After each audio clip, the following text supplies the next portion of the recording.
Hello, everyone. Welcome once again to Community CPA's 3 p.m. webinar. I'm Catherine Tran. I work with Community CPA and with Ying Sa, who many of you already know. So today is Thursday, so we have our guest speaker, and today is Dr. Richard Deming. He's here to speak about Above and Beyond Cancer, which is a nonprofit that he started. So thank you, Dick Deming. We're so happy to have you with us. Thank you, Catherine. It's great to be with you. Yes. So before we dive into our topic, do you mind if I go over a little bit about Community CPA first? Sure. Thanks. All right. So this is all right. So a little bit about the firm.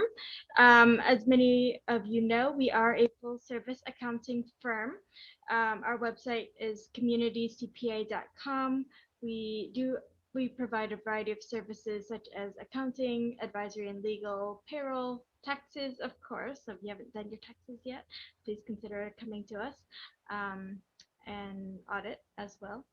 So you can find us on a variety of different social media channels. All of our webinars are up on YouTube.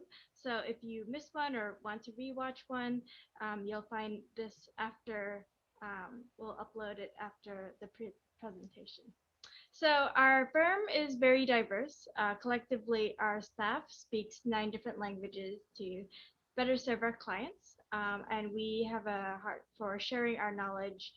It's kind of the spirit of the firm. We know if we do well, you will. If you do well, we will as well.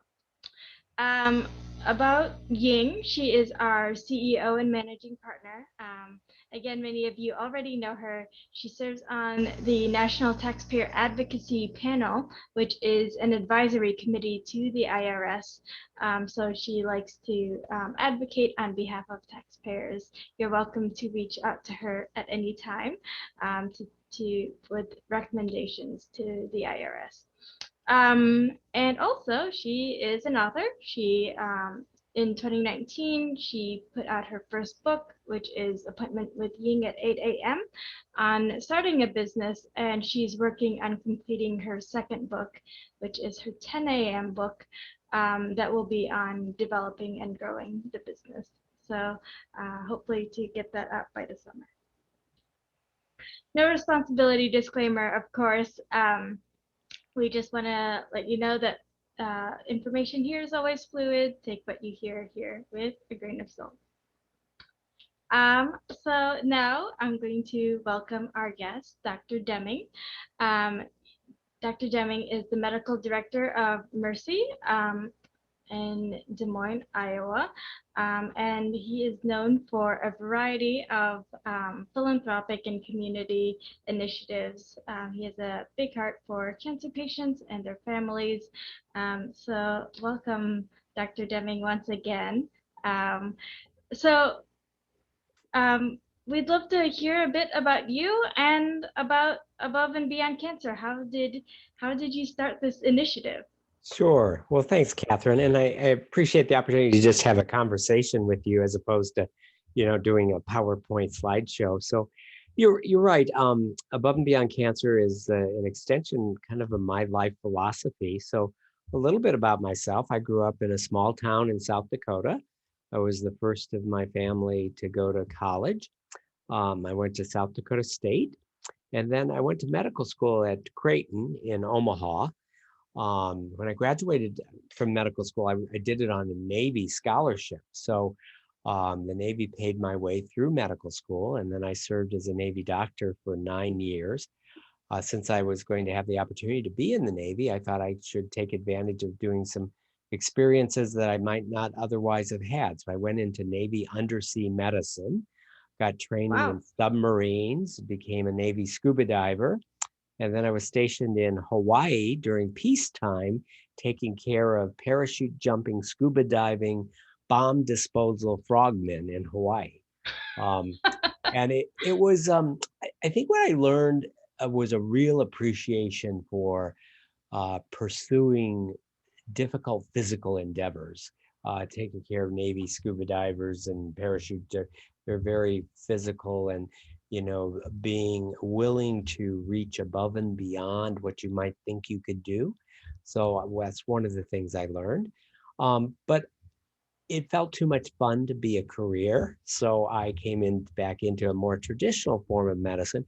And it's only now, reflecting back 40 years since I graduated from medical school, that I realized that my mom's hand has probably been on my back, leading me to my career.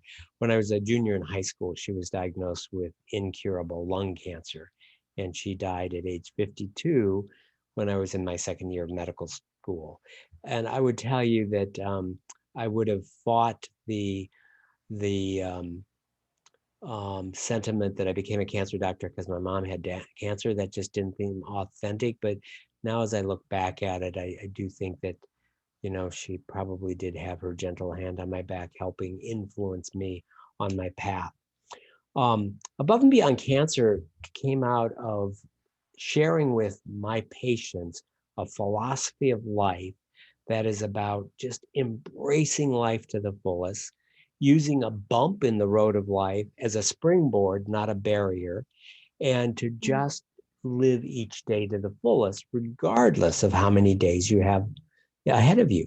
And as I started thinking what brought joy to my life and how I could bring joy to other people's lives, I realized that embracing nature, embracing physical activity, embracing pursuing something you're not quite sure you can do, um, and also helping other people. All of those things, I think, are necessary attributes to not only a successful, but a joyful life. And as I started sharing more of those philosophical concepts with patients and developing a cancer survivorship program at my cancer center, it became clear that those messages resonated with many, many people. And being a cancer doctor, yes, it's about killing cancer cells, but it's not about killing cancer cells. To be a successful cancer doctor, it's not about how do you kill a cancer cells. How do you take care of a patient and their family who have cancer? Right. It's not just about the cell. It's not just about the body. It's a mind, body, spirit journey. And even in the best of situations, about a half of the patients I see the very first time I meet them have incurable cancer. And if you think that the only way you succeed is to cure cancer, you can't stay in the cancer field. Every patient can be healed. Not every patient can be cured.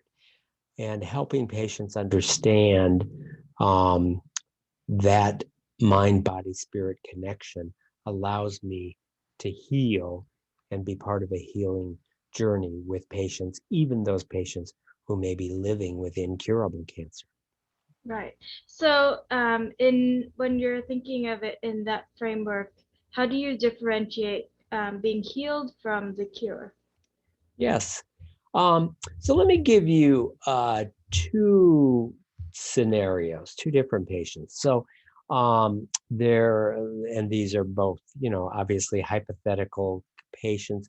A 50-year-old who is 80 pounds overweight, smokes uh, cigarettes, 2 packs a day, eats crackers and cheese and anything in plastic, um, has type 2 diabetes, COPD, emphysema, doesn't have cancer, doesn't have a terminal illness. Um, and then patient number two, let's say a 65-year-old woman with stage 4 incurable breast cancer who is of normal body weight, eats healthy, exercises every day, has a community of friends, goes to church, but has incurable cancer. I mean, who is the healthier of the two people? The person with incurable cancer or the person who doesn't have cancer? So healing is about how do you live an optimal life? how do you change the things you can change, have a mindset of open ease and flow that brings joy to your life and joy to others. If you can get a person in that situation, that steady state of existence, that is healing. Whether that person lives a week, a year, or 50 years. So healing is not based on how long a person is going to live. Cure is based on, do they live long enough that they die of something other than what you were treating them of? Mm. And of the two concepts, healing is much more of a natural, holistic approach to how do you help someone. Right. So very much more based on quality of life, which is great. And I think I would love to dive more into the philosophical pieces of that. But first, could you tell me, as when it comes to above and beyond cancer, then what are some of the programs that you have that facilitate the healing process? Yeah, thanks. And let me give you a little bit of a background. So I started talking about it as a cancer doctor. I also developed at my cancer center a cancer survivorship program. We know that if an individual, while going through cancer treatment, engages in vigorous physical activity and healthy eating while going through cancer treatment, they will have better outcomes and better quality of life and fewer side effects. And if they engage in vigorous physical activity and healthy nutrition and mindfulness after their cancer, they have less likelihood of developing a new cancer. So this was a program that I started developing, but then in 2011, through a series of very unusual circumstances, the opportunity came for me to take some of my patients halfway around the world, literally, to the Himalaya mountains of Nepal and take my patients on a mind, body, spirit journey to Mount Everest Base Camp. Now, part of that, again, was my own philosophy. I was doing some mountain climbing just because I enjoyed being outdoors. I enjoyed the challenge. I knew it would be wonderful to be able to share that with some patients. So in 2011, 29 cancer survivors and caregivers, we journeyed to Nepal, and amazing journey. Individuals who never would have had climbing a mountain on their bucket list, but wanted to be part of this as a really a life transformative journey. I thought it was just a one and done. And when we got back, I knew it was going to change the lives of those 29 that were with me, but I didn't quite understand how it was going to have a ripple effect, and just the telling of the story, sharing of the pictures, sharing of the videos, how it had the ability to inspire others to say, wow, I want to do something like that. And it's not just about climbing a mountain and planting a flag. It's about preparing and reaching above and beyond and doing something you didn't think you were capable of doing it, but doing it with a like-minded group slowly and reflecting each and every day on the more important things than climbing a mountain. Like, how do I bring joy into my life, and how do I bring joy into other people's lives? And, what's the meaning of life, and how can I live a more full, complete life? I've done a lot of adventure travel where you just sign up with a bunch of other type A people, and it's like, who can go further, farther, faster, higher, and get to the top. This journey is not about that. This journey is about finding out what you're made of, finding out what the mountain's going to teach you. I also love immersing in other cultures, because being in a culture other than your own allows you not only to learn about that culture, but to see yourself through the eyes of a different culture and realize that, we do some things differently, but fundamentally as human beings, we're all the same. And no matter what we call our God or what it looks like, the commonality of the principles of all religions and philosophies have a lot to teach us. So that happened in 2011. And then since then, we've developed, many people know us through that once a year big trip we do.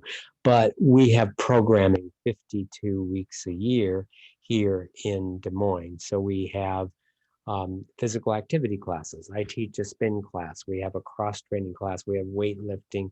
We have outdoor cycling. We have hiking.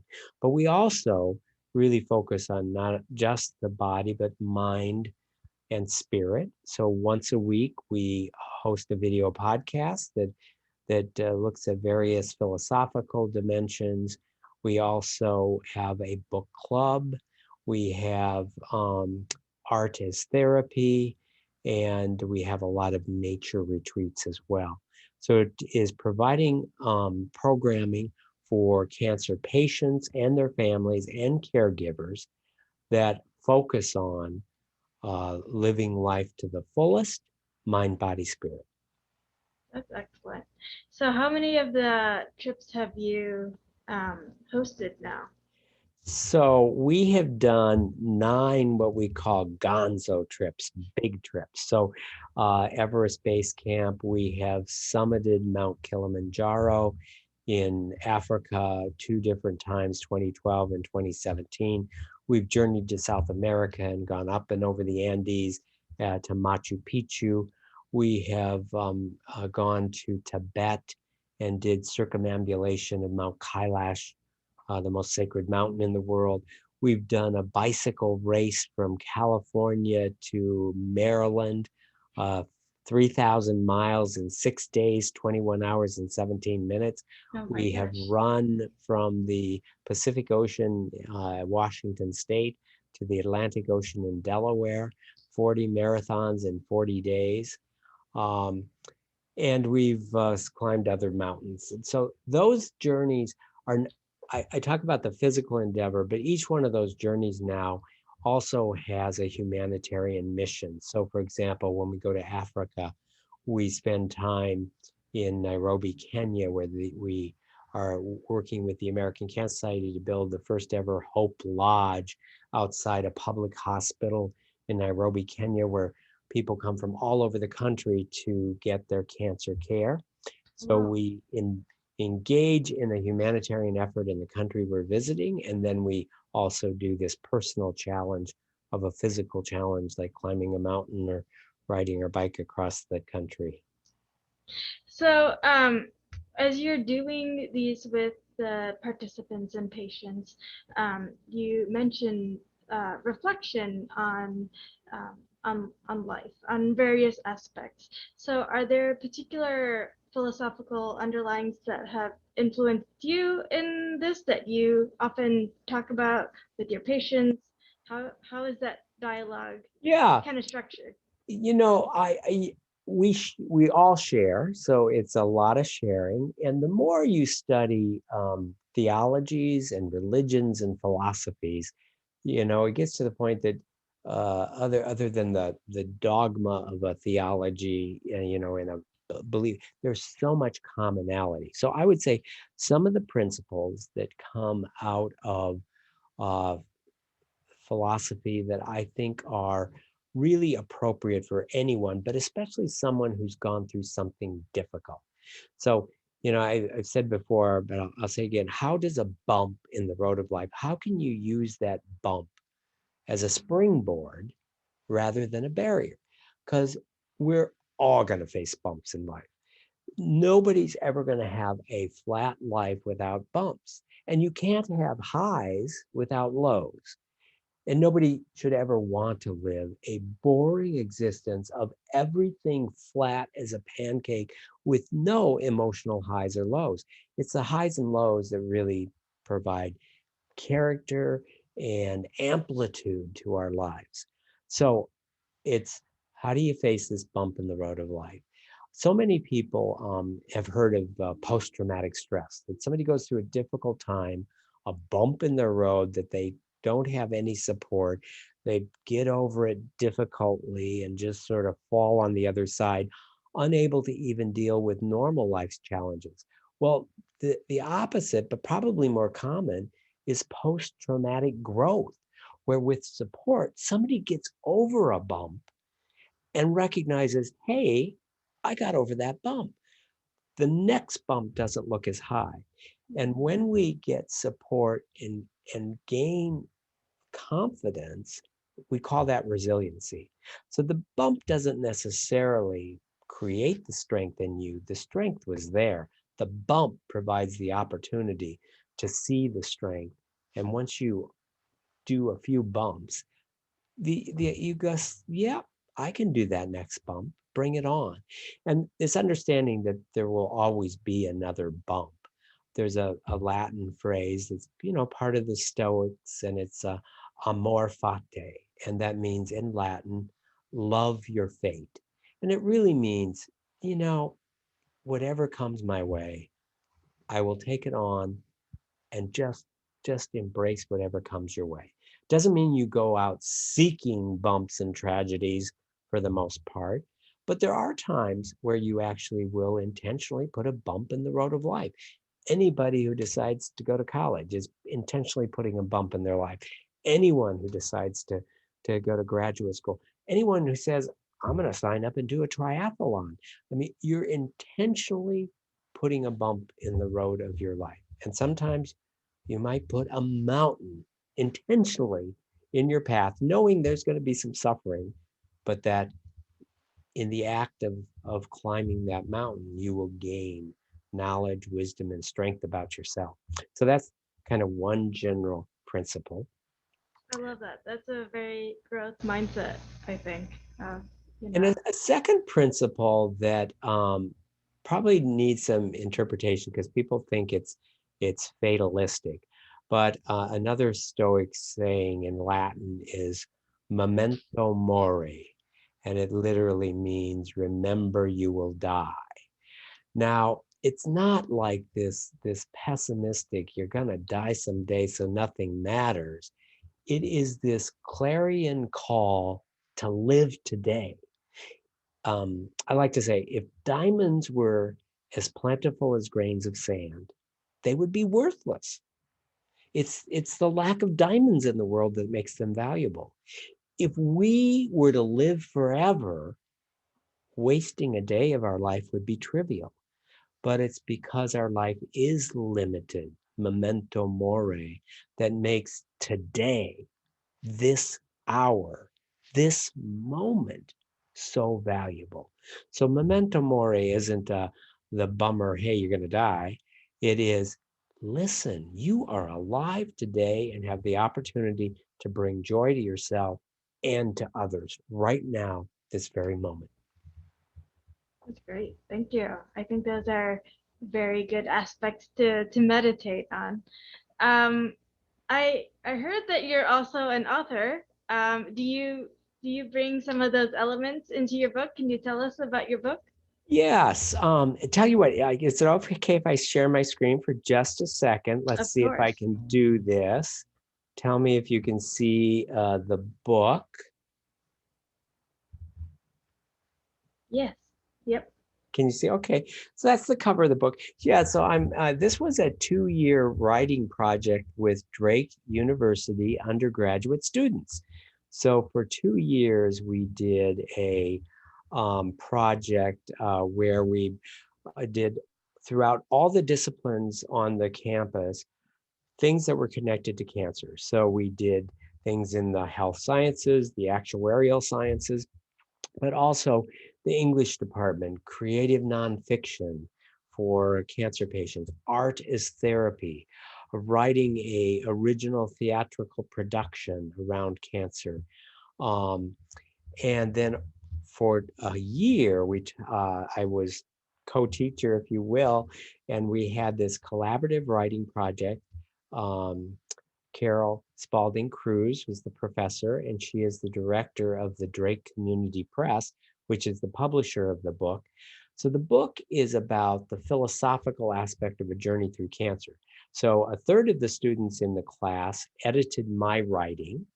A third of the students in the class went through all the essays that the cancer survivors and patients of mine had written and chose snippets of each of the various essays that matched the theme of the chapter. And then another group of undergrad students went through the thousands of photographs from all of our trips around the world and chose photographs that matched the theme of each chapter. Senator Tom Harkin wrote the foreword to the book. And then after we kind of got all the writing done, the book was turned over to the undergrad publishing class at Drake. And their entire semester project was they got to choose the size and shape of the book, the paper it was going to be printed on, the font, the color scheme, all of that. And it turned out to be this beautiful book. In my mind, this was going to be a philosophy book about going through cancer. And the end product is this big, beautiful, glossy, looks like a coffee table photography book, but it still has the writing in it as well. And I'm just so proud of the work that all the students at Drake and the photographer Dylan Huey and everyone, all the patients that contributed to it. So that book is available for purchase in Des Moines at either Beaverdale Books or at Kitchen Collage in the East Village, or it's available online for purchase at aboveandbeyondcancer.org or at amazon.com. That's wonderful. It sounds like a very collaborative project. So that seems really fun to have done. So I'm sure there's a lot of good stories in there from your cancer patients. Dr. Deming, do you have anything you want to kind of conclude with before it's almost 3:30? So I wanted to give you some time to add anything additional, and then I'll share your contact information. Yeah, I just want to thank you for the opportunity. And I love the fact that we just had a conversation. The other thing that I write about in the book is this concept of narrative medicine. Taking care of a patient is a human being caring for another human being. And I practice what's called narrative medicine, where it's not just, treating a disease, it's caring for people. And part of that is sharing stories. You share your story with me, I share my story with you. And that's what narrative medicine is all about.